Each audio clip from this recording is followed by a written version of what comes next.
Менің атым Нұрболат. Мен Маңғыстау облысы Ақтау қаласынан боламын. 15 жастамын. Өзің отбасың туралы, өзің туралы. Үйде 6 адамбыз. 2 інім бар, Даниял, Ақылжан, және бір қарындасым Нұрсәуле деген. Жалпы ютубта енді Ивангай, Браймап соларға қарап бастадым. Басында дым түсінбедім. Басында просто так бастадым. Дәм болсын видеолар түсірдім. Ең басында Аслан деген бір досым бар. Сол екеуміз бір Samsung Galaxy Star белый телефон бар. Солмен видео түсірдік. Просто так түсірдік. Ол видеода аншағатты монтаж жоқ болды. Ол видео паузадан жасалған видео. Қазір ютубта жоқ, ол даже менде де жоқ. Содан кейін барып, мен кішкене монтаж үйреніп бастадым. Телефоннан бірақ. Кайнмастер, ояқта монтаж жаман қызыққым мен бар ол. Бір кәдімгі взрыв бар емес па футажы? Соған қуандым ғой мен. Шын өмір сияқты деп. Өзім монтажда қойып жүрсің. Сосын кішкене түсіріп, бір видео түсіруді шештік. Прототип Мистер Прикольчик деген. Білмеймін мен неге прототип түсірдік. Өткені ол кезде мен прототип 2 деген ойын ойнатын. Сол ойынға қызығып, по фану прототип Мистер Прикольчик деген видео түсірдік. Ол видео қазір ютубта бар. Мен оған реакция жасадым. Алғашқы видеоларым деген. Сосын ішіндегі звуковой эффекттер кәдімгі телефоннан бүйтіп, бір телефоннан екінші телефонға бүйтіп басамыз, деген эффект шығады. Типа, ұстап тұрасың ғой да, бір телефонды камера түсіресің ғой да. И екінші телефонда, мысалы, взрывтың, вертолеттің дауыстары шығарып отырасың, бүйтіп басасың. Ешқандай монтаж. Солай, сосын енді ол кезде интернет ондай қиын бізде ауыл. Так что біз деген досым екеуміз бір зданияға баратынбыз. Ояқта бесплатный Wi-Fi соқты. Таңертеңнен кешкене бүйтіп отырамын. Ивангайда қараймын. Браймапста қараймын. Так, тағымда қарадым. Және де өзім сотка качествосы нашар болғандықтан нормальный качественный сотка алу үшін мамадан алдым. Маманың соткасы мықты болды качествосы. Мамадан зорға сұрап алдым. Мама, пожалуйста, маған бере қойшы. Я хочу снять видео. Я стану популярным на ютубе. Ата-анаң қалай қарады ютубер болған? Тасташы соны, ё-моё, нағыласың ғой. Одан да бармай сидишь деп. Жұмыс жасап походить. Так, содан кейін барып каналды мен бірнеше айға тастаған шығармын. Бірнеше айға емес, бірнеше жылға тастадым мен ол каналды. Мистер Прикольчик каналды. Потом білесіңдер ме не болды? Қайттан оралдым да 43 подписчик болды. Ура, дедім ғой соған прикиньте. 43 подписчикпен енді мен ол кезде монтажды үйреніп бастадым Sony Vegas Pro 12-ші версиямен. Ема басына кіргенде, как будто мен самолет управлять етіп отқан адамның құсап көрдім бар ғой. Болды, типа, ё-моё, что за, не мынау? Что за интерфейс? Монтаж үйрену үшін мен көптеген туториалдар қарадым Sony Vegas'та. Ютубтан да үйренуге болады. Достар, туториалдарды. Туториал деген сабақ еске. Мен деген енді кәдімгідей соткамен емес, кәдімгі өзімнің ноутбукпен түсірдім веб-камерасымен. Качествосы нашар, слишком нашар. Мяқта экран тұрады качествосы. Өздерің көресіңдер ғой. Мен сосын летсплейлерге көштім. Летсплей маған қатты ұнаған. Бірақ компьютер қатсада да мен түсіре бердім да, короче. Уже опыт алып алғандықтан скетч түсірейін ба деп ойладым. Қазақша скетч. Өйткені ютубта ешқандай скетч жоқ. Бәрі ассалаумағалейкум достар, қалайсыңдар? Сендермен бірдеңе. Күштен ол маған ондай дамытқым келді мен қазақ етіп. Сондықтан мен орысша түсірмей, қазақша түсіруді шештім. Скетч түсірдім. Ең алғашқы скетчім менің ютубта жоқ. К сожалению. Сол скетч түсіріп болғаннан кейін мен кішкене видеолар кетірдім, вайндар түсірдім, анау-мынау. Қазір сол видеолар инстаграмдарда бар шығар, мен открытый доступқа қойып қойдым. Содан кейін барып мен деген қазақ ютубында түсіріп, давай орысша түсіре берейінші, не болады тағы деймін. Мистер Вайн деген канал аштым. Ол жақта қысқасын айтқанда деген видео түсіретін болдым, орысша түрі. Короче говоря, бірақ оны 2 видео салғаннан кейін тастап кеттім ол каналда. Қазақ ютубында онша қатты қолдаған жоқ скетч форматын. Көбісі барлығы let's play, блог, тағы не. Типа сондай форматтағы заттар не істеген, қолдаған. Ал скетч ол что-то новое болды қазақтарға. Дым түсінбеді аналар не туралы түсіріп жатыр вообще. Өзіме білмедім не туралы түсіріп жатқанын. Жай ғана скетчті. Как говорится, не попробуешь, не узнаешь дейді ғой. Сөйтіп, Қазақстанның алғашқы скетчер болып кеттім. Ең бірінші фильм туралы түскен. Алғашқы фильмім менің «Волшебное дерево», яғни сиқырлы ағаш. Мен деген бір киностудияға қатыстым, айтпаймын оның несін, компаниясы, реклама. Актер болғым келді, мен кәдімгі жаждал быть актером. Қатыстым, кішкене не уроктар қарадым, жалпы. Уроктар дегенде актер болудан да, ән айттық, бірдеңе істедік, театральный сцена, да, короче, да, ежели. Потом, бір күні директор мені шақырып алды өз кабинетіне. И отырам, сценарий берет. Это твой фильм «Волшебное дерево». Ты в главной роли, дейді. Мен таңғалдым қатты. Өте қатты таңғалдым. И съемкалар күні басталды. Съемка деген ұзақ болды. Неше күнге? 2 апта болған шығар съемкаға. Ол кезде экзамен басталып отырды. Экзамен. Менің 6 класста экзамен. 6 класс мен ол кезде где-то. Ал фильмдегі енді продакшнда, енді фильм продакшн, олар маған справка береді, мектепте освобождение. Даже оған қарамастан маған апай ұрсады ғой. Апай ұрсады, типа, келмейсің ба емтиханға? Емтихан жақсы ма, кино жақсы ма? Мен киноны таңдадым, өйткені емтихан маған қызық емес. Әрқайсысы сөйтетін шығарсыңдар. Мен учебаны жамандап жатқан жоқпын. Просто жай ғана это мой выбор. Фильмді түнде түсірдік, таңда түсірдік, алыс жақта, жақын жақта. Геморрой ғой бұның барлығы. Потом фильм түсіріп болдық, бәрі жақсы болды. Мен сосын дубляж жасадым, дубляж не екенін білесіңдер ма? Дубляж типа фильмге түсіп болғаннан кейін өз-өзіңді озвучкалайсың. Диктофонға. Диктофон тұрады, эмоциямен не істейсің, бірақ нифига не помогало. Видеодан басқа эмоция, ал шын өмірде басқа эмоция. То есть диктофонда басқа эмоция. Фильмде мысалы бүйтіп айтсам, как же мне надоело. Ал диктофонда, как же мне надоело. Разница көріп тұрсың. И вот фильм шықты. Ура! Короче, телевизорге шықтым мен. Қазақстан Ақтау. Короче. Үш достың арманы деген. Менің ең алғашқы режиссерлік фильмім. Сол неге түсірдік дейсіңдер? Мектептен жарыс болған еді. Директордың баласы мені қарағандықтан мен видеодан жарыс келе жатыр екен. Сол маған айтады. Нұрболат, сен кино заттарға қызығасың. Киноға қатысшы, кино түсіретінге. Мен де кім отказ береді оған айтшы, Бержан. Мен отказ бермедім. И фильм түсіруді шештім. Ең алдымен сценарий жазып бастадым. Осы кезде уже Бекзатпен конкретно сөйлесіп бастадым. Бекзат екеуміз класста сценарий жазып отырдық. Сценарий деген енді ең басында білмедік біз. Спортик жайлы не істейік па, әлде бір 2 дос туралы түсірейік па деп. Сосын басыма ой келді. 3 достың арманын түсірейік, Бекзат екеуміз сценарий жазып бастадық сосын. Үшеуміз. Сосын мектепте шыққаннан кейін саз түсіріп бастадық соны. Өте керемет болды кәдімгі. Незабываемое ощущение. И то андай сцена бар, бір ағай Бекзатқа көмектесетін тренировка жасауға. Ол ағайды біз неге танымаймыз? Оны жай жүріп бара жатыр, біз айттық оған. Түсесіз ба біздің фильмімізге деп.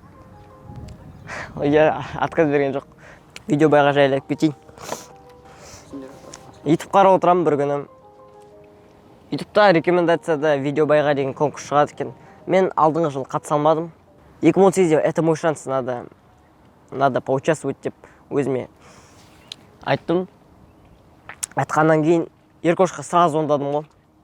Еркош, Короче, есть такое дело, видео бәйге деген бар конкурс. Соған видео түсірмедік пе, Аслан үшеуміз бәріміз. Сен сценарий жас, мен монтаждаймын, үшеуміз бірігіп күшті мықты видео түсіреміз ғой деп. Анау басына түсірген жоқ, бірақ потом түсінді ғой. Аслан үшеуміз. Армандап кеттік қой, Ақбота паркінде жүріп. Мә, Джока сеспен келсеміз, мә, Джекамен келсеміз, кәм, Юфрамен келсеміз, мә, ұтып қатсақ, ё-моё, бірақ жоқ, тоқтаңдар, армандамай қойшы. Қазір еңамен қатысып алайықшы, сосын барып ұтқаннан кейін істерміз деп. Мен рекламарсы отырдым, сайтына кірдік, біз видео түсірдік бәрім. Сайтына кірдіп, апардық сол видеоны. Мен рекламарсадым өзінің прикольчики аккаунтымен. Осыған кіргендер лайк басыңдар, осы видеоға деп. Көп лайк жинап бергенде, и бір күні прямой эфирді қарап отырам. Өтіп кеткен прямой эфирді де, мен білмедім прямой эфир болатын. Алматыда болатын причем. И потом Макс плюс 100-500, Стас Давыдов, үшеуміздің атымызды айтып, сахнаға шақырады бізді. Ал біз Ақтауда жүрміз. Целая команда. Да, тут целая команда, получается, подписчик Это versus команда хейтер. называется, да. Команда подписчик Versus против хейтера, да. Еркебулан, Нурболат, Еркебулан Нурболат. Аслан, Бисен Куангали из Маганбетов. Во! Нам сложно такое делать. Аплодисменты Максу. Потому что это для нас сложно. Нам нравятся эти сложные имена, но они для нас новые, да. Вам так же сложно, как и нам? Бисен Куангали из Маганбетов. Вот так вот, да. Может быть, теперь он выйдет, мы просто, может, неправильное имя сказали, знаешь? Может быть, да. Аналар Алматыда, біз Ақтауда жүрміз. Бізді сахнаға шақырып отыр. Біз Ақтаудамыз, шіріп отырық, сабы оқып. Ол кезде жаман жыным келіп бар ғой, Ақтауда жүргеніме. Сразу Алматыға басым келіп кетті. Әйтеуір главный ұттық, главный атымызды айтты. Сол жақсы болды. Ал жақсы, сендер сұрайды шастан, не ұттыңдар бол, не ұттың? GoPro Hero 6. Бұл енді сол 2018 жылдан бері менің қасымда тұр. Негізі мен оны сразу қолданған жоқпын. 1-2 жылдан кейін қолдан. Өте пайдалы зат нәрсе. Басын ойладым. Качествосы нашар зат шығар деп. Бірақ ошибался я. Конкретно ошибся я. Өздеріңде сеніңдер. Даже невозможно заттар возможно болады. Өйткені бізде істей алсақ, даже Еркош істей алса, Аслан істей алса, сендер де істей аласыңдар, достар. Если я смог, кәдімгі, я дурак, если я дурак смог, то вы можете. Вяқтау ашудан қандай мотивация болды, не үшін аштың? Вяқтау қарапайым ойдан басталды. YouTube қарап отырдым, Instagram қарап отырдым. Көбісі социальный роликтер шығып бастады, социальный рекламалар шығып бастады. И мен ойладым, неге бізде дәл сондай зат түсірмейміз, бірақ Ақтау жайында. Сөйтіп мен Еркошқа хабарластым. Еркош ол қолдады сол проектті. Мен 1-2 апталардан кейін уже логотип жасап бастадым, который ничему не привело. Ең басында осындай логотип болды бізде. Мен, Аслан, Еркош, Өркен и Данатпен кездестік. Тірік Ақтауда. Сол Тірік Ақтауда біз сол Вяқтау жайлы сөйлестік. Осындай проект аша не отырық, Ақтау дамытатын социальный роликтер түсіреміз. Сол роликтер Ақтау дамыту керек деп. И потом логотип шығардық, адамдар шақырып бастадық жайлап. Инстаграмға объявление жасап, типа, требуется копирайтер, требуется видеомейкер, требуется монтажер, требуется дизайнер. Сөйтіп істеп жүрдік, пока адамдар табылмағанша. И осылай Вяқтау командасын жинадық. Бірінші съемкада біз бәріміз ұялдық. Мен кеш қалып келдім. Ұялып тұрмын мен сол кезде бар ғой. Бірінші встреча солдан кеш қалып тұрмын ғой. Но ничего, болған зат болған. Бірінші съемкада бәріміз ұялдық па, қандай ұялдық па біз? Оншаға сөйлеспедік біз. Қазір вообще қытырып жоқ бір-бірімізге. Алғашқы танысы солай болады, достар. Басында дым болмайды. Потом қуып кетесіңдер ғой. Жалпы Вяқтау бірінші съемкасы өте күлкілі, күшті, қызықты, қуанышты. Қазір елестетіп жатырмын. Бәрі күшті болды. Бір-бірімізге қарадық, таныстық бір-бірімізбен. Керемет ощущение болды бәрі. Егер Вяқтауды ашып барсақ, осы жыл оншаға қызық болмайтын еді. алдағы уақытта қандай ойларым бар енді. Қазір мен деген музыкамен и видеомен айналысқым келеді. Сосын Алматыға бару. Карьераны бастағым келеді. Музыкадан.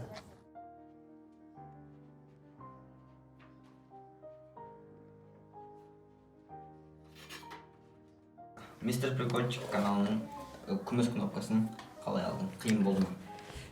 Қиын болды. Ең басында ойлайсың ғой, 100 000 подписчик. 100 000 подписчик болды. Болды уже күміс батырмасы автоматически келеді деп. Жоқ, келмейді автоматически ол саған. Өзің жазу керексің, ютубтың адамдарына жазу керексің. Менде 100 000 подписчик болды. Галочкамен күміс батырмасын беріңдерші маған деп. Өздері саған ссылка жібереді сосын. Бір затқа, типа заказ беретін болсаң, содан кейін барып сол код жазасың, бір код береді, сол кодты жазасың заказ беруге. Өзі келеді саған. Где-то 1-2 айдан кейін алдым осы күміс батырманы. Кейбірлер 1 жыл күтеді, 2 жыл күтеді, байқап жүрсің ғой. Аллаға шүкір, сразу алдым мен. Сөйтіп жүріп, бір күні маған бір ағай звондайды. Дайын тұрыңыз, қазір келеді деп. Қуандым мен жаман. Потом ес қағады. Мен бір видео түсірдім ғой, бір ағай тұрған. Сол ағай шын менде. Сөйтіп мен осындай күміс батырмасын алдым ютубтың. Канал не үшін жабылды? Мистер Прикольчик каналы не үшін жабылды? Енді өзінің себептері бар, мен деген шаршадым скетч түсіруден. Ал негізі көбісі ояққа скетч үшін тіркелді маған. Бірінші себеп. Екінші сен одан доход аласың ғой дейді. Жоқ, доход алмаймын мен достар. Авторское право көп боздым, одан партнеркам кетіп қалды. AdSense вообще қуып кетті менен. Екіншісі доход алмаймын ол каналдан. Үшіншісі просмотр аз, активность жоқ. Төртіншісі детская аудитория. Ояқта кішкентай балалар мені көбісі қарайтындар. Сондықтан мен сол каналды тастадым. Ал жаңа каналымда Қуанғали әйтеуір кішкене болса да нормально активность бар. И взрослыйлар да қарайды арасында, и кішкентай балалар да қарайды. Вот сондықтан мен деген жаңа канал ашуды шештім. Музыкамен айналысуды қашан бастадың? Не қызығушылық, не мотивация берді? Музыкамен негізі мен YouTube бастаған кезде бастадым ғой. Где-то 2016 жылы, 15 жылы мен деген музыкамен айналысып бастадым. Орысша өлеңдер айттым, рэпке қызықтым. Потом ол рэпке клип түсірдім, сөйттім, әрлі-бері туда-сюда. Ол клиптер қазір жоқ, орысша клиптер. Бірақ содан кейін видео түсіру оңай емес деген өлең шығардым клиппен қоса. Сол клиптен кейін нормально опыт жинаған сияқтымын деп ойлаймын енді. Қазір бит жазып жүрмін и вокал сводить етуді үйреніп жүрмін. Күнде позитив туралы айтайықшы. Бір күні Ильяс деген бір бала жазады, досым менің. Давай фит жасайық, Нурик. Давайдың. Бір-бірімізге телеграмнан тексттер жіберіп отырамыз. Әйелім жоқ, қабат. Өтіріктен рифма жасайтын тексттарды жіберіп отырамыз бір-бірімізге. Сосын ол маған самурайский ма, осындай бит жібереді. Осындай бит жібергеннен кейін мен деген таң қалдым. Потом айттым, Ильяс, осы минусқа жасайықшы, осы битке жасайықшы тректі деді. Давай, базар жоқ деді. Окей, жас, мен келдім оның үйіне. Трек записать еттік.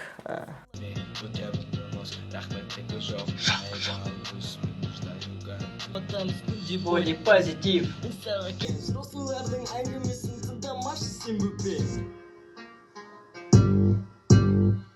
Кешке қарата сол трек жасап боламыз.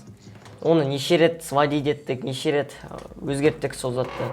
Потом мен оны бір күні цифровой площадкаларға, барлық цифровой площадкаларға апарам. Күнде позитив осылай шықты. Басында ойлайсың, жоқ, ол менікі емес. Жоқ, түсірмей-ақ қоям. Жоқ, вообще дым істемей-ақ қояйын вообще. Одан да жұмыс жасап кете берейін ағам. Ал жалпы айтатым сіздерге. Егер істеп көрмесеңдер, ешқашан білмейсіңдер. Егер бастамасаңдар, ешқашан білмейсіңдер. Ол дым істемегеннен жақсы. Әрдайым өзіңізге сеніңіздер. Достарыңызға көмек сұраңыздар достарыңыздан. Главное, ата-анаңыз қолдаса болды. Егер ешкім қолдамаса, ол ұтылдыңыз, құлап түстіңіз деген сөз емес. Тек бір адам сенбесе ғана сіз ұтыласыз. Ол өзіңіз. Жұрттың сөзін тыңдамай қой. Өйткені олардың сөздері сенің өміріңе ешқандай қатысы жоқ. Жай ғана. Егер жұрт сөйлеп жатса, онда сен алға басып жатсың.